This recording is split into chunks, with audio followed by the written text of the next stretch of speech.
میری آنکھوں سے آنسو برسات بن نکل رہے تھے۔ شوہر کی کہی گئی باتیں رہ رہ کر باز گشت بن کر میری سماعت میں گونج رہی تھی۔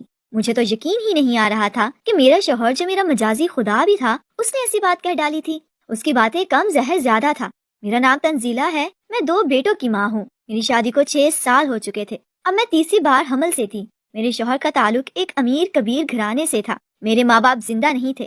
میرا رشتہ میرے ماموں نے جمیل سے کرایا تھا۔ انہوں نے میرے سسرال کے بارے میں چھان بین بھی نہیں کی تھی کہ وہ لوگ مزاجن کیسے ہیں، اپنی بہوؤں کے ساتھ کیسا سلوک کرتے ہیں۔ بس جیسے ہی انہیں یہ رشتہ ملا تو انہوں نے ایک ہی مہینے کے اندر اندر میری شادی جمیل سے کر دی۔ میرا شوہر بڑا ہی عجیب و غریب انسان تھا۔ میں نے مردوں اور ساسوں کے بارے میں تو یہ بات سنی ہوئی تھی کہ انہیں بیٹوں کی خواہش ہوتی ہے جو نہ صرف ان کی نسل کو آگے بڑھائے بلکہ ان کی جائیداد کا وارث بھی بنے، لیکن ہمارے ہاں یہ سب الٹا تھا۔ میرے شوہر اور ساس کو بیٹی کی خواہش تھی۔ شادی کے 3 مہینے کے بعد ہی میں حاملہ ہو گئی تھی اور پھر 6 سال کے دوران ہمارے ہاں یکے بعد دیگرے 2 بیٹے پیدا ہوئے تھے۔ میرے بڑے بیٹے کا نام عزیر اور چھوٹے کا نام زبیر تھا۔ مجھے اپنے بچوں سے بہت محبت تھی۔ وہ میری آنکھوں کے تارے تھے، لیکن جمیل کو ان سے زیادہ محبت نہیں تھی۔ ہمارے ہاں کسی چیز کی کمی نہیں تھی، اللہ کا دیا سب کچھ تھا، لیکن بیٹی نہیں تھی۔ میرا شوہر اپنے ماں باپ کا اکلوتا بیٹا تھا۔ اس کی عمر 28 سال تھی، لیکن میری ساس 50 سے اوپر تھی۔ جب مجھے تیسری بار حمل ٹھہرا تھا تو شوہر نے صاف الفاظ میں مجھے کہہ دیا تھا کہ اگر اس بار بیٹی نہ پیدا ہوئی تو میں تمہیں چھوڑ کر دوسری شادی کر لوں گا۔ اب یہ تم پر منحصر ہے کہ تم بیٹی پیدا کرتی ہو یا بیٹا۔ شوہر کی بات سن کر میں حیرت زدہ ہی رہ گئی تھی۔ اس نے تو ایسے کہہ دیا تھا جیسے بیٹا یا بیٹی پیدا کرنا میرے بس میں تھا۔ یہ تو اللہ کے کام تھے، وہ جسے چاہے بیٹا دے یا جسے چاہے بیٹی دے۔ شوہر کی اس بات نے مجھے پریشانی میں مبتلا کر دیا تھا اور میں دن رات یہی سوچتی رہتی تھی کہ اگر اس بار ہمارے ہاں بیٹا پیدا ہو گیا تو پھر کیا ہوگا؟ کیا جمیل مجھے چھوڑ کر دوسری شادی کر لے گا؟ یہ سوچ سوچ کر میرے سر میں درد ہونا شروع ہو جاتا تھا۔ ادھر ساس نے بھی میرا جینا حرام کر رکھا تھا۔ اس نے بھی یہی خواہش کی تھی کہ اس بار بیٹی پیدا ہونی چاہیے تاکہ ہمارے گھر میں رحمت نازل ہو۔ یہ ہمارے لوگوں کی عجیب ہی منطق ہوتی ہے۔ کبھی شوہر کہتے ہیں کہ بیٹا نہ ہوا تو دوسری شادی کر لوں گا، کبھی کہتے ہیں اور کبھی بانجھ ہونے پر بھی چھوڑ دیتے ہیں۔ اگر مرد بانجھ ہو تو اس سے پوچھنے والا کوئی نہیں ہوتا، سارا ملبہ عورتوں پر ہی ڈال دیا جاتا ہے۔ ہم عورتوں کی زندگی تو مردوں اور سسرالیوں کی باتیں سنتے ہی گزر جاتی ہے، ہمیں سکون قبر میں ہی ملتا ہے۔ اللہ نے مجھے 2 بیٹوں سے نوازا ہے اور میں بہت خوش تھی کہ میرے شوہر کی نسل آگے بڑھے گی اور وہ ان سے بہت پیار کرے گا۔ اس وقت میرے ارمانوں پر اوس پڑ گئی تھی جب میرے شوہر نے بیٹوں سے زیادہ محبت کا اظہار نہیں کیا تھا۔ ایک بار تو میں نے ساس کے منہ پر کہہ دیا تھا کہ آپ کا بیٹا خوش نصیب ہے جسے اللہ نے 1 نہیں 2 بیٹوں سے نوازا ہے۔ میری بات پر ساس نے خوش ہونے کی بجائے غصے ہو گئی تھی، کہتی تھی کہ ہم نے بیٹوں کا اچار نہیں ڈالا، ہمیں بیٹیاں چاہیے، یہی اگر تم بیٹوں کی بجائے بیٹیاں پیدا کرتی تو زیادہ اچھا ہوتا۔ ساس کی بات سن کر تو میرا منہ کھلے کا کھلا رہ گیا تھا۔ اس نے حیرت انگیز بات کی تھی۔ میں نے خاموشی اختیار کر لی اور اللہ سے ہر نماز کے بعد رو رو کر دعائیں مانگتی تھی کہ وہ اس بار مجھے بیٹی ہی دے تاکہ میرے شوہر اور ساس کا منہ بند ہو جائے۔ ساس کو بھی امید تھی کہ اس بار ہمارے ہاں بیٹی ہی پیدا ہوگی۔ ہمارے ہاں ایک ملازمہ عورت بھی کام کرتی تھی۔ یہ ملازمہ اس وقت سے کام کر رہی تھی جب جمیل بھی پیدا نہیں ہوا تھا۔ اس ملازمہ کا نام سکینہ تھا اور اس کی ایک بیٹی بھی تھی جس کا نام شاہدہ تھا۔ وہ بھی اپنی ماں کے ساتھ رہتی تھی۔ وہ زیادہ تر اپنے کوارٹر میں ہی رہتی تھی کیونکہ وہ پڑھتی تھی۔ ایک روز میں کچن میں چائے بنا رہی تھی کہ میری ساس آ گئی، کہنے لگی کہ دیکھو بہو، میں تم سے صاف صاف لفظوں میں کہہ رہی ہوں، پھر نہ کہنا کہ میں نے تم سے نہیں کہا تھا۔ جو فیصلہ جمیل نے کیا ہے میرا بھی وہی فیصلہ ہے۔ اگر اس بار تم بیٹی نہ پیدا کر سکی تو جمیل تمہیں چھوڑ دے گا اور دوسری شادی کر لے گا۔ ساس کی اس بات نے میرے پیروں کے نیچے سے زمین کھینچ لی تھی۔ حیرت کی بات یہ تھی کہ جب مجھے حمل ہوتا تھا تو میرا شوہر یا ساس مجھے ڈاکٹر کے پاس چیک اپ کے لیے نہیں لے کر جاتے تھے۔ شاید وہ ڈرتے تھے کہ اگر الٹرا ساؤنڈ کے دوران انہیں یہ معلوم ہو گیا کہ اس بار بھی بیٹا ہے، ان کی امیدیں ٹوٹ جائیں گی۔ جب ساس کچن سے چلی گئی تو میں نے پھوٹ پھوٹ کر رونا شروع کر دیا۔ شاید سکینہ نے ہماری باتیں سن لی تھی۔ وہ کچن میں آ گئی اور مجھے خود سے لگا کر دلاسے دینے لگی کہ بیٹی پریشان نہ ہو، اللہ اپنا خصوصی کرم کرے گا۔ مجھے اپنا غم ہلکا کرنے کے لیے سکینہ کا کندھا مل گیا تھا اور میں خوب روئی تھی۔ مجھے یوں لگا تھا جیسے میں نے اپنی ماں کے کندھے پر اپنا سر رکھ دیا ہو۔ اس دن کے بعد میری اور سکینہ کی بہت اچھی بن گئی تھی۔ اس نے ایک دن مجھے جو بات بتائی تھی تو میں حیران ہی رہ گئی تھی۔ کہنے لگی کہ بیٹی، تمہاری ساس بھی آج تک بیٹی پیدا نہیں کر سکی تھی۔ اس کی ساس بھی اسے خوب تانے مارتی تھی، یہاں تک کہ وہ اسے طلاق دلوانا چاہتی تھی تاکہ اپنے بیٹے کی دوسری شادی کر سکے۔ اس کی قسمت اچھی تھی کہ اس کا شوہر اچھا تھا جس نے اس کا بھرپور ساتھ دیا تھا، ورنہ یہ بھی آج طلاق یافتہ ہوتی۔ مجھے حیرت ہوئی تھی کہ ساس پر ایسا وقت بیت چکا ہے، اس کے باوجود وہ پتھر دل تھی۔ مجھے افسوس ہوا جب خود انسان پر کچھ بیتتی ہے تو اسے دوسروں کا دکھ اور درد کا احساس ہوتا ہے، لیکن میری ساس پر کچھ اثر نہیں ہوا تھا۔ مجھے اسی طرح یاد تھا جب میرا بیٹا زبیر پیدا ہوا تھا تو میرا شوہر 4-5 دن مجھ سے ناراض رہا تھا. وہ مجھ سے بات تک نہ کرتا تھا. میں بھولنے کی کوشش کرتی تھی تو وہ اٹھ کر چلا جاتا تھا اور میں دل محسوس کر رہ جاتی تھی. ساس کا رویہ بھی بدلا بدلا سا رہتا تھا. وہ ہوں ہاں میں ہی بات کرتی تھی. اسی بات کو مد نظر رکھتے ہوئے میں نے اس سے کہا کہ ہاں بتاؤ شاہدہ، اس سے اچھی بات اور کیا ہوگی بھلا. شاہدہ نے کہا کہ ہمارا ایک جاننے والا ہے، اس کے بارے میں کہا جاتا ہے کہ وہ ان عورتوں کو جن کی بیٹیاں پیدا نہیں ہوتی تو وہ ان کو برفی دیتا ہے، جن کے کھانے سے لازماً بیٹی پیدا ہوتی ہے. میں تم کو برفی لا دیتی ہوں. مجھے امید ہے کہ جب تمہاری ڈیلیوری ہوگی تو بیٹی ہی پیدا ہوگی.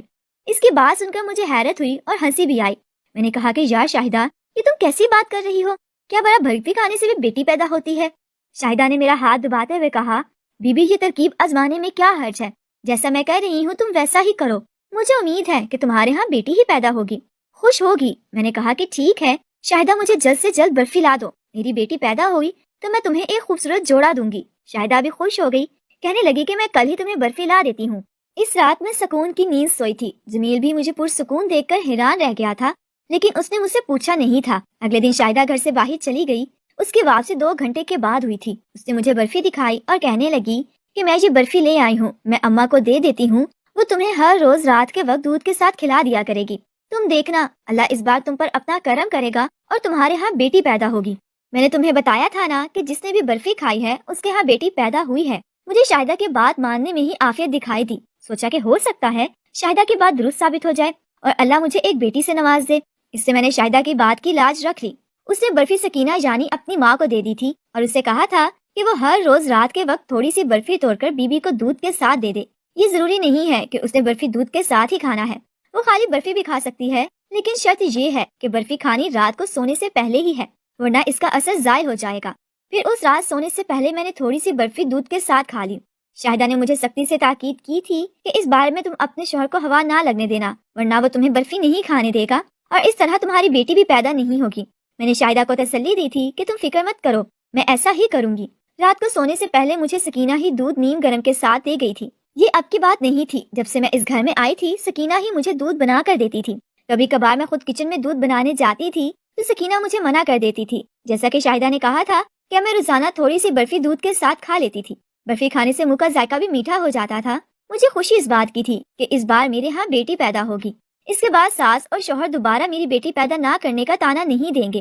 ویسے تو میں نے سکینہ کی ڈیوٹی لگا دی تھی کہ اگر میں کسی روز برفی کھانا بھول جاؤں تو مجھے یاد دلا دینا. یہی وجہ تھی کہ اگر میں برفی کھانا بھول جاتی تو سکینہ فوراً ہی برفی لے کر آ جاتی. جب وہ برفی کا چھوٹا سا ٹکڑا لے کر آتی تو جمیل کمرے میں ہی ہوتا تھا.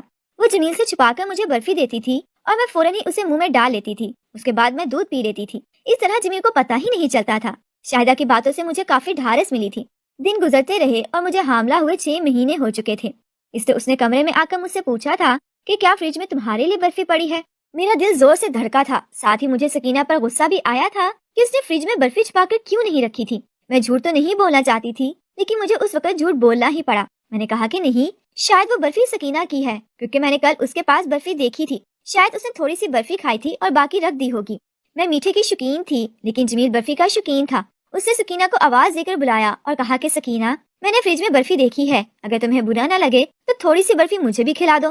سکینہ ششو پنچ میں پڑ گئی اور اس نے میری طرف دیکھا جیسے پوچھ رہی ہو کہ اب کیا جواب دوں. میں نے آنکھ سے اشارہ کر کے کہہ دیا کہ کچھ بھی کہہ دو. سکینہ سمجھ گئی تھی. کہنے لگی کہ صاحب جی، میں وہ برفی آپ کو نہیں کھلا سکتی. جمیل چونکا اور اس نے استفسار کیا، کیوں سکینہ؟ میں وہ برفی کیوں نہیں کھا سکتا؟ کیا اس برفی میں زہر ملا ہوا ہے؟ سکینہ نے بات بناتے ہوئے جواب دیا کہ صاحب جی، دراصل وہ برفی شاہدہ کی ہے. آپ تو جانتے ہیں کہ اسے برفی بہت پسند ہے. اس نے مجھے بھی کھانے سے سختی سے منع کیا ہوا ہے، اس سے میں نے بھی نہیں کھائی. اگر آپ کہیں تو میں جا کر قریب کی مٹھائی کی دکان سے برفی لے آؤں. مگر جمیل نے اسے منع کر دیا. ارے نہیں، اس کی کوئی ضرورت نہیں ہے، میں کل اپنے لیے برفی لے آؤں گا. میں نے شکر کا سانس لیا، ورنہ میں ڈر گئی تھی کہ اگر جمیل نے برفی کا تقاضا کر دیا تو پھر کیا ہوگا. بات ٹل گئی تھی. میرا شوہر بھی میرا ساتھ نہیں دیتا تھا. وہ اپنی ماں کی بات پر عمل کرتا تھا. ماں اگر کہتی تھی کہ کنویں میں کود جاؤ تو وہ اس میں بھی کودنے کے لیے تیار ہوتا تھا. کہتے ہیں کہ شوہر اپنی جورو کا غلام ہوتا ہے، لیکن میرا شوہر میرا غلام نہیں تھا، اپنی ماں کا غلام تھا. اس نے مجھے کبھی تسلی نہیں دی تھی. اگر مجھے اس کا تھوڑا سا بھی ساتھ مل جاتا یا وہ یہ بات سمجھ لیتا کہ بیٹا یا بیٹی پیدا کرنا اللہ کا کام ہے تو مجھے کسی قسم کی پریشانی نہ ہوتی. لیکن جب میں نے اس کا اپنے ساتھ سلوک اور رویہ دیکھا تھا تب سے میں سمجھ گئی تھی کہ جمیل سے کسی بھی بات کی توقع رکھنا فضول ہے. وہ وہی کرے گا جیسا اس کی ماں اسے کہے گی. مجھے جمیل سے محبت تھی، لیکن جب سے اس نے اور اس کی ماں نے بیٹی کا تقاضا کیا تھا، میرے دل سے ساری محبت ہوا ہو گئی تھی۔ اب مجھے اس دن کا شدت سے انتظار تھا جب میری ڈلیوری ہوگی اور میں ایک بیٹی پیدا کروں گی۔ کبھی کبھی یہ سوچ کر بھی دل کی دھڑکن تیز ہو جاتی تھی اور اندیشے سر ابھارنے لگتے تھے کہ اگر اس بار بھی بیٹی نہ پیدا ہوئی تو اس کے آگے میں سوچنا بھی نہیں چاہتی تھی، کیونکہ میرا دل دہل جاتا تھا اور میں بے اختیار نفی میں سر ہلانے لگ جاتی تھی۔ یہ بات ہی میرے لیے سہانے روح تھی کہ اگر جمیل نے مجھے چھوڑ دیا تو میں کہاں جاؤں گی؟ میرا کوئی اور گھر نہیں تھا۔ اگر میں بچوں کو لے کر ماموں کے گھر جاؤں گی تو ماموں کے بچے ہمارا جینا دوبر کر دیں گے۔ ماموں کے بچے مجھے پسند نہیں کرتے تھے۔ جب میں وہاں رہتی تھی تو وہ مجھے مختلف طریقوں سے تنگ کرتے تھے، مجھ پر آوازیں کستے تھے، اور جب میری شادی ہو گئی تھی تو انہوں نے سکون کا سانس لیا تھا۔ میں کافی دنوں تک یہ سوچتی رہی تھی لیکن کسی نتیجے پر نہیں پہنچی تھی، اور آخر میں نے سب کچھ اللہ پر چھوڑ دیا تھا۔ وہی میری مدد کر سکتا تھا کیونکہ سب کچھ اسی کے ہاتھ میں تھا۔ ایک رات سکینہ کو برفی اور دودھ لانے میں دیر ہو گئی۔ مجھے بڑے زور کی نیند آ رہی تھی اور میں سونا چاہتی تھی، لیکن سونے سے پہلے برفی کھانا چاہتی تھی۔ اس لیے جب مجھ سے انتظار برداشت نہ ہوا تو میں کمرے سے نکل کر کچن میں چلی گئی تاکہ پھر سے برفی نکال کر دودھ کے ساتھ کھا لوں۔ میں جب کچن کے پاس پہنچی تو مجھے کچن کے اندر سکینہ دکھائی دی۔ اس کے ہاتھ میں برفی کا ٹکڑا تھا اور وہ بڑے غور سے اس ٹکڑے کو دیکھ رہی تھی۔ مجھے یوں لگا جیسے وہ برفی پر جادو کر رہی ہو۔ میں نے سنا ہوا تھا کہ کھانے پینے کی چیزوں پر بھی کالے جادو ہوتے ہیں۔ میرے دل میں خیال آیا کہ کہیں سکینہ برفی پر کوئی جادو تو نہیں کر کے کھلا رہی مجھے۔ میرے دل میں وہم پیدا ہو گیا تھا۔ میں کچن میں چلی گئی۔ سکینہ مجھے دیکھ کر بوکھلا گئی۔ میں نے سخت لہجے میں پوچھا کہ سکینہ، آج تم نے برفی لانے میں دیر کر دی ہے۔ کیا تم برفی کو کیوں گھور گھور کر تم دیکھ رہی تھی؟ کیا تم جادو کر رہی ہو؟ سکینہ میری بات سن کر پہلے تو گھبرائی، پھر سنبھلتے ہوئے بولی کہ نہیں بی بی جی، ایسی کوئی بات نہیں ہے۔ دراصل میرا دل چاہ رہا تھا برفی کھانے کو، لیکن میں فیصلہ نہیں کر پا رہی تھی کہ برفی کھاؤں یا نہ کھاؤں، اس لیے کشمکش میں تھی۔ مجھے سکینہ کی بات پر یقین نہیں آیا تھا۔ مجھے لگا کہ وہ مجھ سے جھوٹ بول رہی ہے۔ میں نے اسے کہا کہ وہ خوف بھری نظروں سے مجھے دیکھ رہی تھی۔ برفی کھا کر واپس کمرے میں چلی گئی۔ جب ڈلیوری کا وقت قریب آیا تو میں اس وقت اپنے کمرے میں سو رہی تھی۔ اچانک ہی میری طبیعت خراب ہو گئی تھی اور پیٹ میں شدید درد ہوا۔ اس دن میرا شوہر گھر پر تھا۔ پہلے تو اس نے کہا کہ میں لیڈی ڈاکٹر کو گھر پر لے آتا ہوں، لیکن میری حالت اتنی خراب ہو گئی کہ آخر کار اسے مجھے ہسپتال ہی لے جانا پڑا۔ مجھے فوراً ہسپتال میں ایڈمٹ کر دیا گیا۔ میری ساس اور شوہر تجسس میں تھے کہ اب کیا ہوتا ہے، بیٹی یا بیٹا؟ میں بھی پریشان تھی اور اللہ سے دعا گو تھی کہ اس بار بیٹی ہی ہو تاکہ مجھے پھر کوئی تانا نہ ملے۔ ڈلیوری ہو گئی اور جب لیڈی ڈاکٹر نے بتایا کہ میرا بچہ مردہ پیدا ہوا ہے تو میں رو دی۔ لیڈی ڈاکٹر نے مجھے روتے ہوئے دیکھا تو وہ حیران ہوئی۔ اس کے پوچھنے پر میں نے اسے ساری بات بتا دی۔ میری بات سن کر لیڈی ڈاکٹر حیرت کی انتہا نہ رہی تھی۔ کہنے لگی، ارے تمہارا شوہر پڑھا لکھا ہونے کے باوجود دقیانوسی باتیں کرتا ہے۔ کیا وہ یہ نہیں جانتا کہ بیٹا یا بیٹی اللہ کے ہاتھ میں ہے؟ انسان کے بس کی بات نہیں ہے۔ لیکن افسوس کہ ایسے لوگوں کو سمجھانا بہت مشکل ہوتا ہے۔ مجھے یہ بھی افسوس ہے کہ تمہارا بچہ مردہ پیدا ہوا ہے، اس میں بھی اللہ کی کوئی مصلحت ہے۔ ابھی لیڈی ڈاکٹر باتیں ہی کر رہی تھی کہ اچانک دروازہ کھلا اور شاہدہ وہاں آ گئی۔ اس کے ہاتھ میں ایک بچی تھی۔ اس نے بچی کو میرے پہلو میں لٹایا اور بولی، فکر مت کرو، اللہ نے تمہارے لیے بیٹی کا بندوبست کر دیا ہے۔ ہمیں بڑی حیرت ہوئی۔ شاہدہ نے تفصیل بتائی کہ جب مجھے تمہاری کہانی پتہ چلی تو مجھے بہت پریشانی ہوئی تھی۔ میں تمہاری ساس کے بارے میں جانتی تھی، وہ بڑی سخت مزاج قسم کی عورت ہے۔ اگر تم نے بیٹی پیدا نہ کی وہ تمہیں ایک دن بھی گھر میں ٹکنے نہیں دے گی۔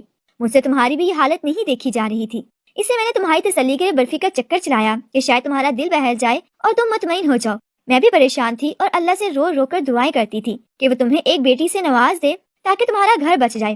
جب تمہاری ڈلیوری کا وقت قریب آ گیا تو میری پریشانی مزید بڑھ چکی تھی۔ میں سوچ رہی تھی کہ اگر تمہارے ہاں بیٹا پیدا ہو گیا تو پھر کیا ہوگا؟ تم مجھے جھوٹا کہو گی اور میری کسی بات پر اعتبار نہیں کرو گی۔